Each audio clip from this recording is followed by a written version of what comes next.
네, 안녕하세요. 이변은 이따의 이동현 변호사입니다. 오늘은 학교폭력 피해 학생, 피해자의 대처 방법에 대해서 알아보도록 하겠습니다.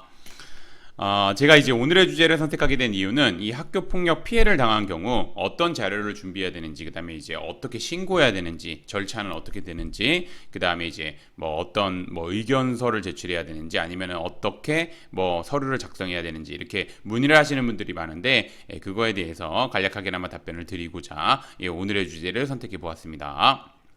우선 들어가기 앞서 학교폭력의 개념을 보게 되면 학교폭력은 학교 내외에서 학생을 대상으로 발생한 상해, 폭행, 감금, 협박, 약취유인, 명예훼손, 모욕, 공갈, 강요, 강제적 심부름 및 성폭력, 따돌림, 사이버 따돌림, 정보통신망을 이용한 음란폭력 정보 등에 의하여 피해 학생에게 신체, 정신 또는 재산상 피해를 수반하는 행위를 의미합니다.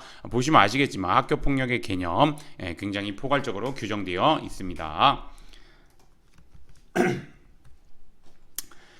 자, 그러면 오늘의 주제인 피해 학생, 피해자의 대처 방법에 대해서 알아보도록 하겠습니다. 우선 피해 학생, 피해자의 대처 방법은 세 가지가 있습니다. 우선 학교에 신고해서 학교폭력대책심의위원회를 이렇게 여는 방법. 두 번째, 이제 그 학교폭력이 범죄에 해당하는 경우에는 형사 고소를 하는 방법. 그 다음에 마지막으로는 이제 민사상 손해배상을 청구하는 방법. 이렇게 세 가지가 있습니다. 그래서 하나하나 알아보도록 하겠습니다.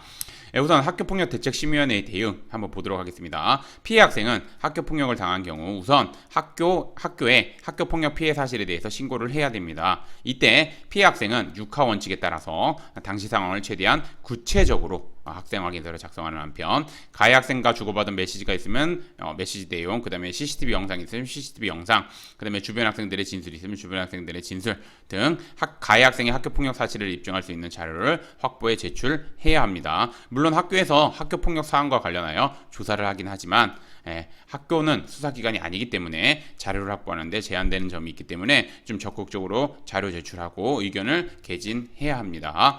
이후 학교폭력 사안이 학교폭력대책심의위원회로 회부되면 가해 학생의 행위로 인해 신체, 정신 또는 재산상 피해를 보았다는 점, 그 다음에 가해 학생의 학교폭력의 심각성, 지속성, 고의성은 높고 반성 정도, 화해 정도는 낮다는 점에 대해서 적극적으로 주장하며 가해 학생에게 엄중한 조치를 내려줄 것을 적극적으로 어필해야 합니다.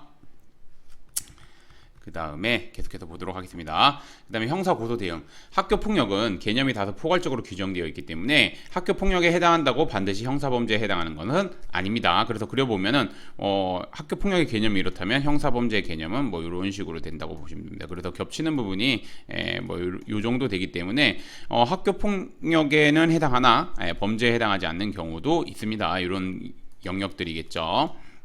보시면 계속해서 보시면, 다만 학교폭력이 형사범죄에 해당하는 경우에는 피해 학생은 가해 학생에 대해서 형사고소가 가능합니다.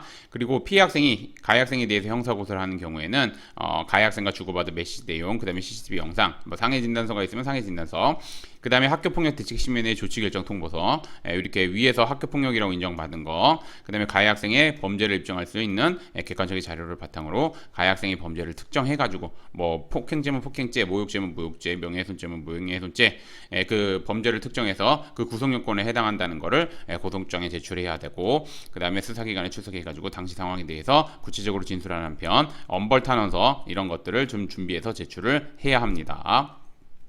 마지막으로 민사상 손해배상 청구 대응은 피해 학생은 학교폭력대책심의회의 조치결정 통보서, 그 다음에 수사기관 통보서, 소년부 재판의 보호처분 결과, 그 다음에 정신과 진료 내역서 및 정수중, 그 다음에 심리상담 내역서 및 영수증, 만약에 상해진단을 받았으면 상해진단서 및 그와 관련된 영수증, 치료 내역서 이런 등 객관적인 자료를 바탕으로 가해 학생이 학교폭력으로 인해 정신적 고통을 받고 있다며 아니면 신체적 정신적 고통을 받고 있다며 민법 750조 내지 755조 등을 청구 원인으로 하여 가해 학생과 학부모에 대해서 손해배상을 청구해야 하며, 피고 측에서 답변이 들어오면 이를 반박하는 준비서면 등을 제출해야 됩니다. 뿐만 아니라 법원에 출석해서 사안과 관련해서 변론을 해야 합니다. 지금 보시면 아시겠지만 요거 두 개는 좀 순서 상관없이, 만약에 순서로 치면 요건 우선 가장 먼저 대응해야 되고, 요거랑 요거는 같이 대응해도 상관없습니다. 그런데 민사소송 같은 경우는 이 학교폭력대책심의위원회나 형사고소에 대한 어느 정도의 결과가 나온 다음에 진행하는 것이 바람직합니다.